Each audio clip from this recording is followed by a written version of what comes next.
Welcome to Families in Action, brought to you by your hometown station, AM 1220 KHTS, who we very much appreciate. Carrie and I were trying to figure out what the anniversary of this show is, and we're going to figure that out, but we've been on for about 10 years on this show, and KHTS, we want to thank them very much for hosting Families in Action. I'm your host, Bob Sheritz. Today, Carrie Quashin is not with us, but I did bring a co-host, Mindy McKetty. Hello. Hi, Mindy. And Families in Action is, of course, brought to you by your hometown station, and also brought to you by Action Family Counseling. We have rehabilitation centers for adolescents and adults, all the way from 12 years old and up, residential and intensive outpatient programs.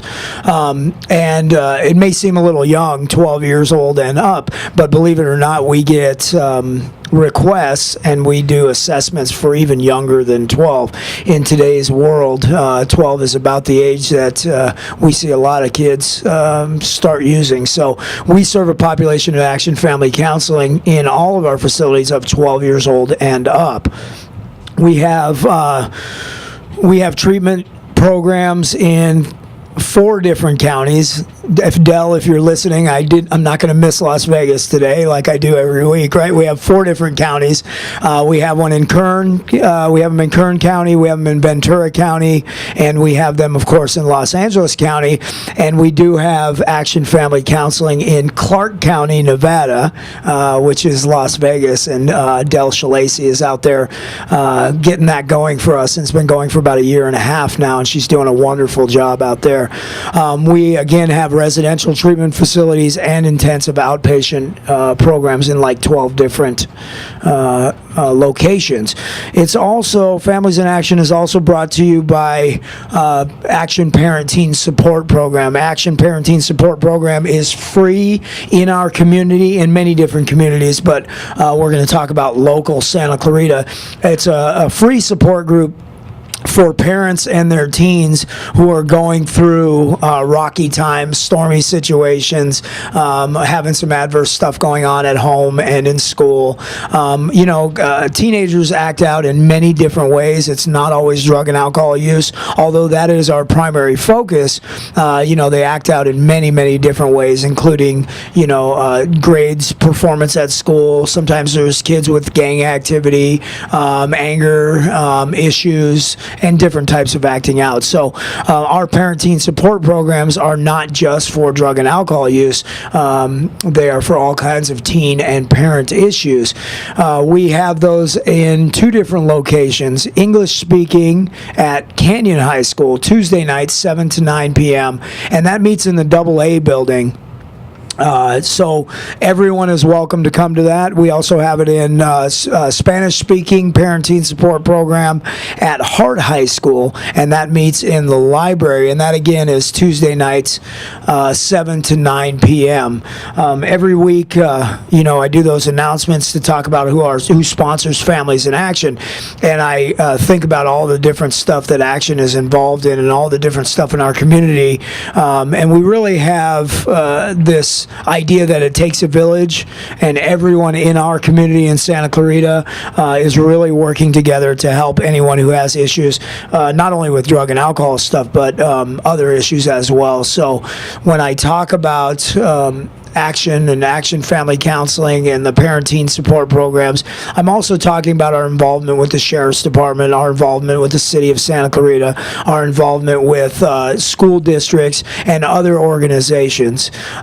Today's show is going to be focused on some of those, on not only those organizations coming together, but other private organizations. We have Chris Jones in studio, who is with Dynamic Interventions. Hi, Chris. Hi, how are you doing? I'm doing well, and he's also involved in something that we talked about last year. We're going to talk about again today, and that's Project Friendship, which is an anti-bullying project that's in our town as well.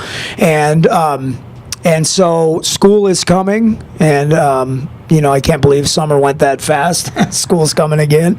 And so what our goal of today's show is to make sure that parents and teens are prepared to go back to school. So we brought Chris on the show today to talk about some of the things to look out for in terms of difficulties that teens and their parents may run into in coming back to the school year. And Mindy McKetty is on the show today because she is our primary counselor over at our adolescent IOP in Santa Clarita, and she can tell you some of the things that the parents and the teens have been saying in terms of fears and expectations and things like that in getting ready for the new school year. We always try to do our best to prepare ahead of time so that we get a lot of crisis calls at Action, but we want to prepare parents because, like Carrie Question says, our goal is to put ourselves out of business. Yeah. And if we can prepare parents and teens before they run into a crisis, then it's fewer people that we need to see in our facilities. So we'll come back after the break and talk about all of that stuff and introduce Chris and get his background, and introduce Mindy and get her background, and talk about some real issues before the school year starts. This is Families in Action, brought to you by your hometown station, AM 1220 KHTS. Come on, people now, smile on your brother, everybody get together, try to love one another right now. Welcome back to Families in Action, brought to you by your hometown station, AM 1220 KHTS. And Mindy, Chris, welcome to the show. Thank you, Bob. Thanks. School is almost back in, Oh right? my. God, didn't that go fast? Too fast. Right? The summer goes so very Definitely. quickly. And, you guys probably, in working directly with parents and the teens getting back to school, why don't we start off by talking about what is some of the feedback and the fears that you're hearing directly from them? Before we do that, what I want to have you guys do is just introduce yourselves and and what you do, and then we'll get into that right there. So go ahead, Chris. My name is Chris Jones. I am a licensed educational psychologist. I own a company called Dynamic Interventions. We've been around for 7 years. What we do is counseling. We do individual and group counseling. We do assessment for learning disabilities, autism, ADHD, anxiety, things like that. We do consultation with parents, school districts. We create programs. We've got a program called Project Friendship, which is an anti-bullying curriculum that we've developed that is in 5 school districts at this point, and it's been a great opportunity to work with a broad variety of students and parents and professionals to talk about how to reduce bullying. Before I did this, I was a school psychologist for 9 years, 6 of those with the Heart District here in Santa Clarita. So I think I've seen a lot of transition, and I'm sure we'll talk about that in a minute. But it's there's a lot of anxiety out there. Yeah, Definitely. Yeah, on both parts, right? yeah, The absolutely. parents and the kids, Yes, are absolutely. both very anxious. But and it's nothing like it used to be. We were talking before the show about the transitions, and I remember going from elementary to junior high school. Went from Soledad Canyon Elementary, which is not even there anymore, but into Sierra Vista, and I remember the feeling. But it's nothing compared to today's world with all this stuff going on, right? Oh, not at all. It's a whole Yeah. different ball game. Yeah, and which is awesome that there are programs like Project Friendship, because bullying is at a whole different level Yeah. these days because of the advent of social media and Media, all that yeah. stuff, right? So, and Mindy? My name is Mindy McKetty. I am a drug and alcohol counselor with Action. I work at the adolescent intensive outpatient program here in Santa Clarita, and I've been working with Action for almost a year now, actually. Right. Yeah. And so I'd imagine that you're hearing from the parents. A big component of Action in our outpatients is our family component, and so we interact with the Definitely. parents on a regular basis. Definitely. And this time of year, school's coming back. Everyone gets frightened, right? A lot of anxious. Oh yeah. we have family group every Saturday morning, and just this past weekend, I was having open discussion with the parents and their teens, and there's a lot of concern, especially with the teens that are currently in the program. My kid's sober now. What do I do when I let him go back to school? I can't control him when he's there 6 hours a day. How do I make sure he's not going to use drugs while he's there? Yeah, or meet up with the friends and go yeah, off campus and do all that exactly. stuff, right? Yeah. Exactly. And like you were talking about the social media aspect of it as well, that peer pressure is just so in their face today. Right. They can't live without their cell phones, and they can't live without the computer accesses and internet, and it's amazing the change that's happened even in just the 11 years since I was in high school. It's very different. Right. And Chris, what are some of the issues that you're hearing about? And I'm sure for years now it's the same issues over and over every year, right? Yeah, I think that the biggest thing I see is anxiety with kids and parents as they're transitioning to both junior high and high school. Part of it has to do with the amount of pressure that the kids are under these days. I mean, it's a different world. I mean, I was reading in the paper yesterday or day before just about our STAR scores, the state testing scores that the kids have. Santa Clarita is a wonderful place to raise a child, and our schools are top notch. And we were, I think, 20% higher than the average LA County schools in the state as far as having advanced and proficient students in math and English and social science and science. And so there is that academic pressure to perform. The bar is pretty high. It's very high. Absolutely.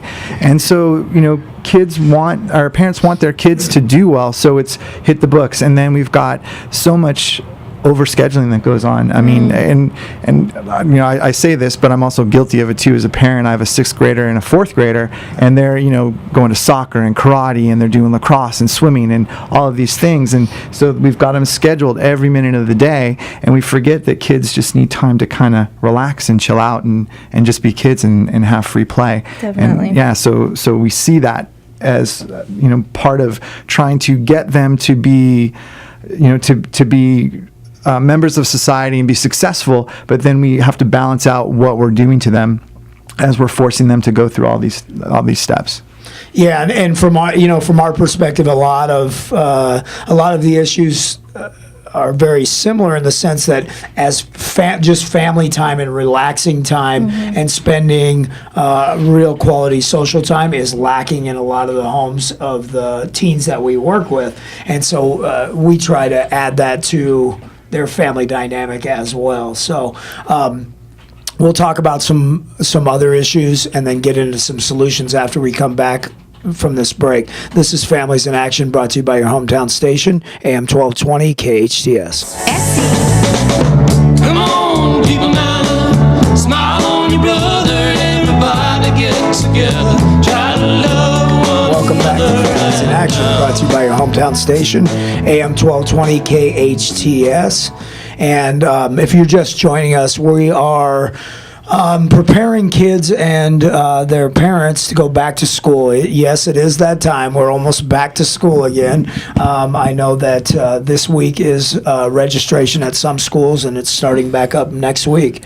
This week. This week, Thursday, yeah. for a lot of the kids. Yeah, right. I have a group at one of the local schools on Thursday. My kids are back tomorrow. Oh. Yeah, this is it. Here we are, right? So, so we want parents and teens to be as prepared as they possibly can. Before the break, we were talking about, the parents have this idea, and there's some, we want our kids involved in as much extracurricular stuff as possible, to see what they like and get them involved in sports and whatnot. But it's funny because you mentioned that, Chris, and I had never, we hear about in our respective professions, we hear the word burnout quite a bit, and you can be completely overworked and giving so much that you don't take care of yourselves. And I hadn't even thought of that really when it comes to kids, no leisure time. Right. Yeah. So we like to keep our kids busy, but never lose sight, parents, of the fact that family time and quality time and relaxing time is part of that balance as well. We talk about this a lot on this show, but there's a really scary national statistic of the average amount of time that a parent spends with their teenager in the United States is between 2 and 10 minutes a day. Wow. Between 2 and 10 minutes a day. Nothing. And we don't realize it because we think, they're home and we're in the same house a lot of times. But, a typical day looks something like this. They're off to school for however many hours, 8 hours a day, and we're at work, and they come home and they go on their computers and are on their social media. So they're still with their friends. We come home from work. You have any homework? I did it. Are you hungry? No, I already ate. And back up to their, to their computers and their friends on Facebook or wherever.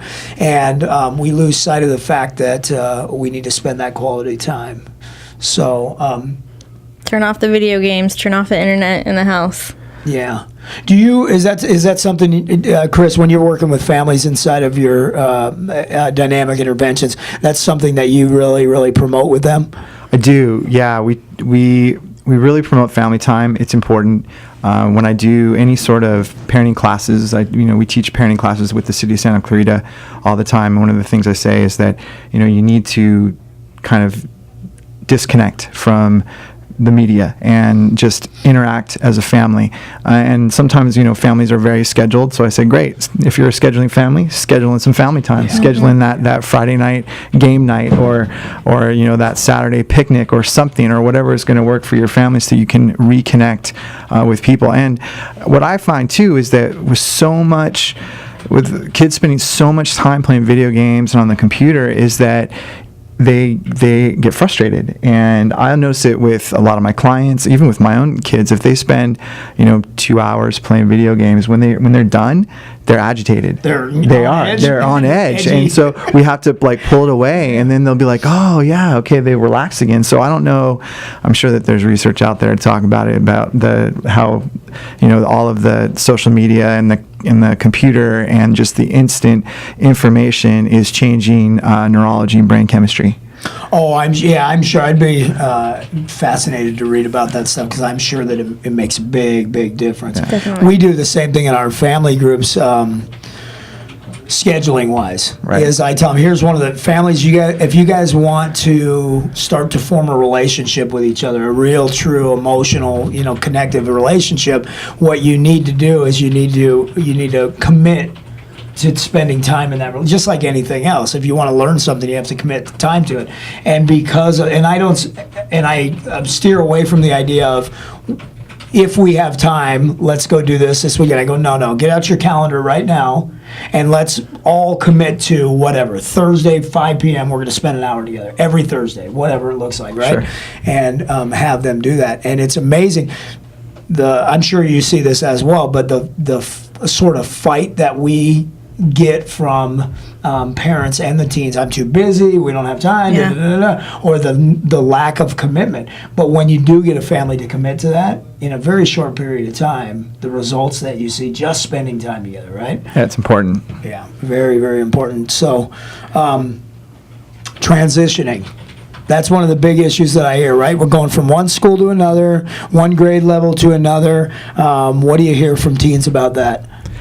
We hear that they're worried moving from elementary to junior high school, from junior high to high school, even from high school to college. It's those are huge transition times. What I see is kids who are not prepared emotionally to move on. They're prepared academically, typically, but emotionally they're not necessarily ready to go because we protect our kids a little bit too much these days and don't give them the freedom to kind of experience things and fail and get the experience from that. Yeah, it's interesting that it's like we don't even have the conversation. Yeah. Right? We don't even sit down and go, okay, what are the things we're going to run into when you go from this 6th grade environment into the junior high schools in 7th grade? And what are some of those issues, just for those listening? Bigger class sizes? Bigger class sizes, a bombardment of you've gone from an elementary school, and these are kids that you've grown up with since you were small. One and class, one teacher. One class, one teacher. Right. Now you've got 8 different classes in the day. You've got kids from all different elementary schools all coming together in one place in junior high school. And I think parents feel like their kids are so young that they don't need to, like, it's not going to affect them the same way that it would an adult. Going off to college or yeah, something. Right? Exactly. Yeah. It's not that scary. It's just junior high school. But it's such a huge change, and I think that's part of the reason that you see these kids, and I hear the same thing. How old were you when you first started using drugs? Probably about 12 or 13. Yeah. What grade was that? Like seventh grade is what I hear a lot. Yeah, and so, just in terms of what you're going to, not even from a social aspect, and we'll get into that when we come back from the break, and get into, when kids start with drugs and things like that, because it is almost always it is 12, 13, 14 years old, almost always. And so there's a whole social aspect, but you think about the transition just from the looking at it from scheduling. Yeah. I got however many classes now. I used to have one. However many teachers. I used to have one. A full schedule. Many more students to deal with. We got lunch breaks. We got all kinds of different stuff that's just changing. Not to mention the academic part of it. Absolutely. Right? So, and we'll get into what the social aspect of that looks like right after this break, because Peter's over there signaling me. Hi, Peter. This is Families in Action, brought to you by your hometown station, AM 1220 KHTS. Come on, people now, smile on your brother. Everybody get together, try to love one another right now. Welcome back to Families in Action, brought to you by your hometown station, AM 1220 KHTS. If you're just joining us today in studio, we have Chris Jones with Dynamic Interventions and Mindy McKetty with Action, works with the Adolescent Intensive Outpatient Program over there, talking about preparedness for going back to school. School's in. We're going back this week, so we want to make sure that everybody is prepared for that. So we were talking about transitions from one either grade or school to the next, and different issues that some of the teenagers are going to run into. Well, all the teenagers are going to run into them. It just depends. Some are going to be more severe than others, depending on their coping skills or lack thereof. But what are some of the things that you're seeing, Chris, or would like to make parents and teens aware of? Well, I think that when we talk about transitioning back to school, one of the things I think it's important for parents to do is kind of get their kids back onto that school routine. Now, school starts this week, so a lot of the kids I work with are like, oh yeah, I'm staying up till 2 in the morning playing my video games. There's really not any structure in the house because there doesn't need to be. So we have to start implementing that structure back into the house again, but you can't do it the night before school. Right. You should probably have already started done it last week. Yeah, started last week already. But at least start, pushing that bedtime back down to a reasonable hour. Start limiting the video games and we call them screens at our house. So, video games, Anything television, electronic. anything electronic. Yeah. Right. Start limiting that. Again, get them back into eating, healthy breakfast is important when they get to for school in the morning. They really need to have a good breakfast, those sort of things. So get that routine back in place. Kids really do want structure, routine, predictability. It reduces anxiety. It helps with them being able to be available to learn, to be ready for school, those sort of things that's important to do.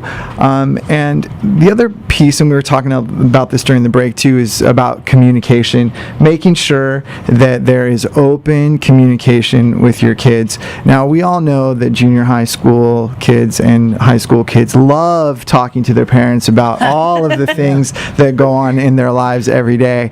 And so, those kids aren't necessarily going to come and offer information to you. So it's important that you bug them about it. And when kids say, I don't want to talk about it, well, that's okay. We're still going to talk about it. I'm still going to ask. I'm going to keep asking.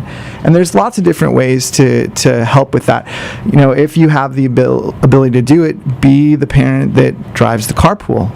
because so much happens That's right. in the carpool on the way to and from school or sports practices, whatever. You get lots of good information. Well, and you have a captive audience, right? I mean, you Absolutely, get to- absolutely. Sometimes you just have to. You don't have to say a word. You can just sit and drive and listen. then listen, and then you can continue that conversation when you get home. So it's really important for kids to understand that no matter how much they tell you that they're not interested in talking to you, that you're interested in talking to them, and as a family, that it's not an option to not communicate. Yeah, well, and it's interesting. One of the things I picked up on that you said is that kids want routine and structure and Yes. predictability in their lives.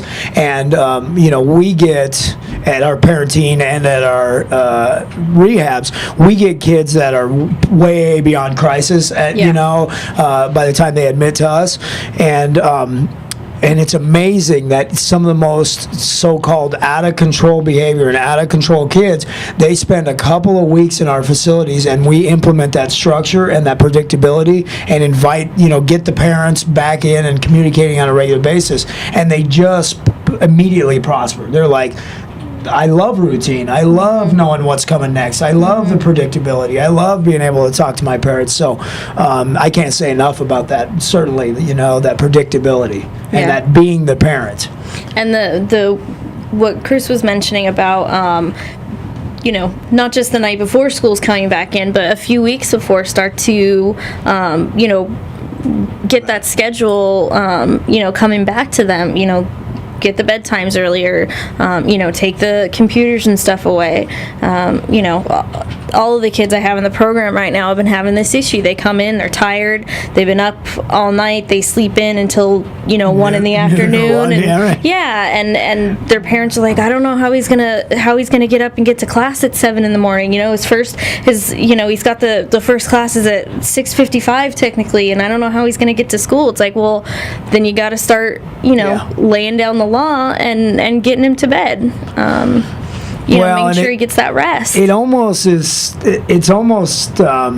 I don't even want to have to say this. You would think that parents know, but a lot of parents have the difficulty of they want to be their kid's friend Friends, yeah. rather than their parents. Yeah. And it's unfortunate that we even have to mention that, because Exactly. you would think that parents are parents and they need to be parents, and unfortunately we lose sight of that sometimes, and we don't want to hurt their feelings, and we don't want them to not like us, Yeah. and we want to be the cool parent Yeah. or something, and that can get a kid way off track. They want their kids to like them more than Yeah. they want to discipline them. So discipline has to be in there. Love them, discipline, and do what's right for the kid rather than what's you Yeah. think they're gonna like, right? And they're not always in conjunction with each other. So we'll get more back into that when we come back from the break. This is Families in Action, brought to you by your hometown station, AM 1220, KHTS. Come on, people now, smile on your brother. Everybody get together, try to love one another right now. Welcome back to Families in Action, brought to you by your hometown station, AM 1220 KHTS. If you're just joining us, today's show is preparation for going back to school. Parents and teens, listen up, because it can be sometimes difficult. There are a lot of issues if you're not prepared, but if you are prepared and you're talking about what's going on, then transitioning from one school to the next, or from one grade to the next, or a different group of kids or whatever, doesn't have to be overwhelming. It doesn't have to be scary. It doesn't have to be anxiety ridden for you if you're prepared. So we just want to do this show to get you prepared. We brought Mindy McKetty from our intensive outpatient adolescent program and Chris Jones from Dynamic Interventions, and we are just talking about some of the different issues that we might run into. Another thing that was mentioned, you guys, on the break, right, was talking about signs and symptoms. Yeah. So school's starting. Like you mentioned earlier, Chris, teenagers aren't always they don't always want to sit down and chat about everything that's going on. I remember, it's funny, you were talking about junior high school, and I don't know what happened to me as I got older, but in junior high school, I knew everything. Yeah. And today I certainly don't. But, it's like, it's hard to talk to teenagers, especially, in that age group, 12, 13, 14, 15, right? So you may not always know if your kid's in trouble. Right. Because they're not wanting to open up and have those conversations. So what can I look for as a parent? Well, one of the biggest problems I think with the disconnect that parents have from their kids is that the junior high school ages, there's so much development that goes on with kids. They grow, they change, and parents will often feel like they're not connected with their kids because they're not part of the minutia of their lives. They don't see all the details, and kids are, their minds are elsewhere. So one of the things that I try to teach parents is that behavior is communication. If kids are not giving you the words and telling you what's on their mind, watch their behavior. Watch what they're doing. Watch what they're doing. As parents, you know your children better than anybody does, and so you look for not just the overt behavioral communication that goes on, but the subtle changes. Are there changes in clothes? Are there changes in friends? Are there changes in habits, in sleep routines? Things like that you want to be aware of. Are grades going up or down? Nowadays you can keep an eye on kids' grades because most of the schools have internet-based grade systems, so you can log on and see how your kids are doing from day to day.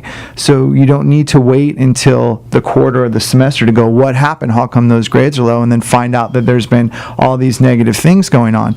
So if you can remember that behavior is communication and watch the changes in your children, then when something doesn't feel right, you need to move on it, not wait until it becomes a bigger problem. Fix the leak before it becomes a broken pipe. Right, and we're always talking to parents about, go with your gut. If you think there is something wrong, get in there and, have that discussion. It may not be what you think is going on, but there's probably something going on, Yeah. but you got to communicate with your kids. I would rather have a parent go in there and be wrong about something than let it go and have the outcome from just leaving it be and seeing it as it comes be much worse than something that you could have helped or prevented even 6-8 months a year ago. In the world of drug and alcohol, we see so many parents who the statistics say that by the time a parent finds out that their kid is using, they've already been using for 18 months. Yeah. That's what the statistic says. Already been using for 18 months by the time most of them know. Not always, but most of them, right? And then you start talking to the parents and you say, didn't you notice something was going on? Well, I noticed some changes, but I was just kind of hoping it would get better. That's the coping I just stuff. kind of thought maybe it was puberty Going through a phase, right? change. Going through a phase or whatever. And sometimes it is very, very obvious, not just the subtle stuff, but parents aren't looking for the signs. Like, here's one. I talked to a parent and I go, didn't you notice some changes? Because I saw this kid and immediately I saw this one young man and I looked at him and I go, he's wearing a shirt with a pot leaf on it. He's got the hat with some other thing on it, advertising marijuana, whatever. I'm like, it's right there in front of your face. Did you not notice the shirt with the big pot leaf on it? No, they really didn't. And that's not a knock on these parents at all. They just were so not in this kid's life. They didn't notice. So sometimes the signs are very obvious. And we're not, of course, just talking about drug use and things like that. Definitely not, yeah. But the signs that you mentioned, Chris, are very, very, sometimes there's some very, very clear signs. All of a sudden there's a lack of communication. Your kid just wants to spend time in his or her room. Eating habits will change. Sleeping habits will change. Grades will change. And the days of waiting by the mailbox for the report card to come are gone. Right. We don't have to you live don't like need to that do anymore. Right. So I guess the message there is the same as we were saying earlier: is spend some time with your kids, right? Involved. And ask the hard questions too. And like you said, parents, I think shy away from doing that because it's a phase. Or what I hear a lot is parents will call my office and they'll say, I've had your number for 6 months, and I'm calling now because now I have a big problem. Because before they're going, it'll pass. It's just something they're going through, or they don't want to admit that there is a problem, because a lot of times parents will feel that if their child has an issue, that it's a poor reflection on them as a parent. Exactly. And they don't want to have to deal with that component of it until the problem is too big, and then they have to deal with it. So it's really important that parents stay active and understand what their kids are into, especially when you talk about the social media. A lot of parents that I work with will say, I don't understand how it works. I don't get the phones. The kid knows more about the computer than I do. Well, we have to become informed consumers. You have to understand the tools that your kids are using, because if you don't, that can lead to a whole nother area of problems. So understand how the phone works, understand how the computers work, understand how the video games work. Right. Be aware of all of it, so that so that you can see what goes on with your kids.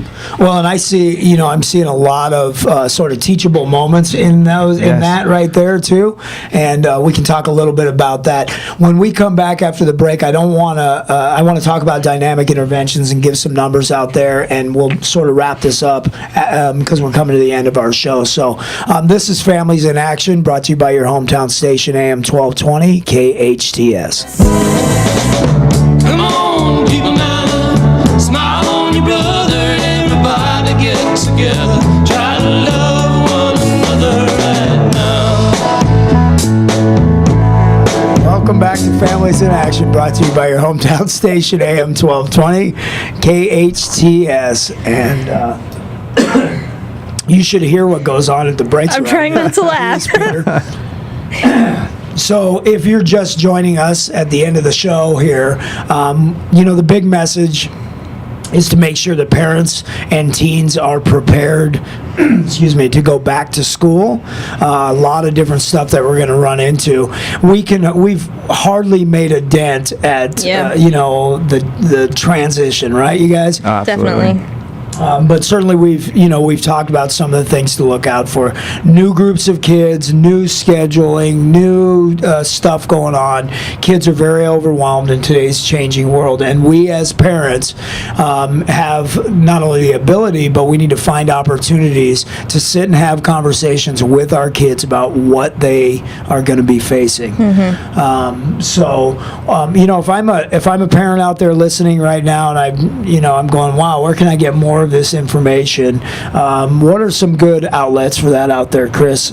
Talk about dynamic interventions, and also any other resources that you might think of. Sure. Dynamic interventions we feel it's a great resource for issues specifically like this. We are a group of educational psychologists, and we have extensive experience, working in schools for I've been working with kids as a professional now for 17 years.